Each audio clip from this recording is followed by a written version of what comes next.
അമ്മ ഇത് എവിടെ പോന്നു? ഞാനൊന്ന് വീട് വരെ പോവാ മോളെ.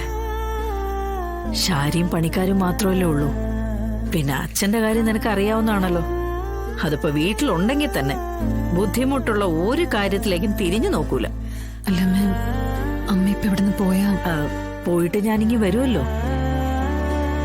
പിന്നെ അച്ഛനും അമ്മയും പറ്റിയിട്ട് പപ്പി ചില സംശയങ്ങളൊക്കെ പറഞ്ഞു. ഞാനതൊരു മയത്തി പറഞ്ഞു നിർത്തിയിട്ടുണ്ട്.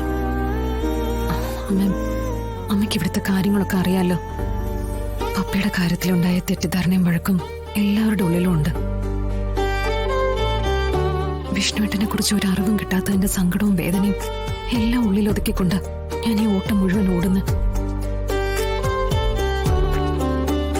വിഷ്ണുവേട്ടനെ കാണാത്തതിലുള്ള സങ്കടവും വിഷമവും അച്ഛനെ കൊണ്ട് എത്തിച്ചിരിക്കുന്നത് അമ്മയും കണ്ടതല്ലേ.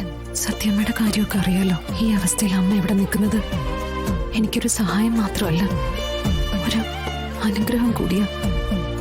അത് പിന്നെ മോളെ, പപ്പിയുടെ കാര്യത്തില് സത്യാമ്മയായിട്ട് ഒരല്പം മുഷിഞ്ഞ് സംസാരിക്കേണ്ടി വന്നു. ഇനി ഇവിടെ നിന്ന് അതൊരു വലിയ വഴക്കിലേക്ക് മാറും.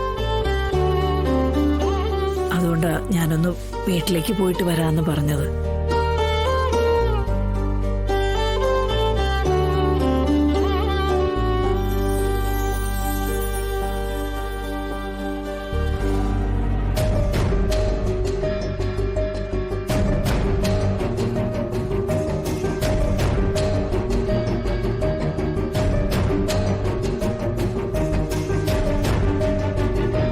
ശാരദാമ്മ ഇപ്പൊ പോണ്ട. എനിക്ക് നിങ്ങളോട് ദേഷ്യമൊന്നുമില്ല. മാത്രമല്ല, നിങ്ങൾ പറഞ്ഞതിൽ കാര്യമുണ്ട്. ഇപ്പൊ നമ്മുടെ ആവശ്യം എന്ന് പറയുന്നത് വിഷ്ണുവിനെ കണ്ടെത്തുക എന്നുള്ളതാ. പിന്നെ പപ്പിയുടെ കാര്യം അതെന്നിൽ നിന്നും ഒളിച്ചു വെച്ചതിന് എനിക്ക് നിങ്ങളോടൊക്കെ വിരോധം ഉണ്ടായിരുന്നു. പക്ഷേ ഇപ്പൊ അതില്ല. കാരണം പപ്പി എന്റെ മകന്റെ കുഞ്ഞല്ലേ. അവളെ നിങ്ങൾ നഷ്ടപ്പെടുത്തിയൊന്നുമില്ലല്ലോ.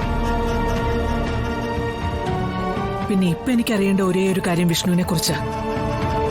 നിങ്ങളും കണ്ടതല്ലേ, അവനെ കാണാഞ്ഞ് വല്ലാത്തൊരവസ്ഥയിലേക്ക് പോയിക്കൊണ്ടിരിക്കുക രാഘവേട്ടൻ. രാഘവേട്ടൻ ചോദിക്കുന്ന ചോദ്യങ്ങൾക്ക് മറുപടി കൊടുക്കാൻ പറ്റുന്നില്ല. അതിന് എന്തെങ്കിലും ഒരു വഴി ഉടനെ കാണണം.